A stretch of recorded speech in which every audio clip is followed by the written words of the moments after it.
மாவட்டத்தில் காலநிலை மாற்றத்திற்கான விவசாய உத்திகள் குறித்து விவசாயிகளுடனான கருத்தரங்கம் நடைபெற்றது. காலநிலை மாற்றத்தால் மயிலாடுதுறை மாவட்டம் அதிகளவில் பாதிப்புக்குள்ளாகியுள்ளதாக அண்மையில் வெளியான ஆய்வறிக்கை தெரிவித்தது. இந்நிலையில் விவசாயிகளுக்கு காலநிலை மாற்றத்திற்கான விவசாய உத்திகள் குறித்து விளக்கம் அளிக்க மாவட்ட ஆட்சியர் ஸ்ரீகாந்த் அறிவுறுத்தியிருந்தார். அதன்படி மாவட்ட ஆட்சியரக கூட்டரங்கில் மாவட்ட மேலாண்மை இணை இயக்குநர் சேகர் தலைமையில் நடைபெற்ற கருத்தரங்கில் மயிலாடுதுறை மாவட்டத்தில் ஏற்படும் காலநிலை மாற்றம் மற்றும் எதிர்காலத்தில் மேற்கொள்ள வேண்டிய விவசாய உத்திகள், காலநிலை மாற்றத்திற்கேற்ப வேளாண் பொருட்களை சந்தைப்படுத்துதல் குறித்து விவாதிக்கப்பட்டது.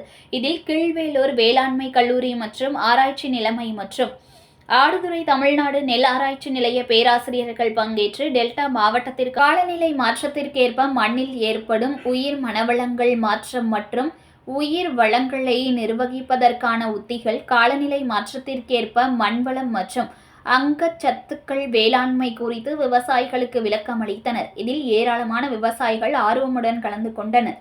செய்திகளை உடனுக்குடன் தெரிந்து கொள்ள லைக் பண்ணுங்க, ஷேர் பண்ணுங்க, சப்ஸ்கிரைப் பண்ணுங்க, மறக்காம கமெண்ட் பண்ணுங்க.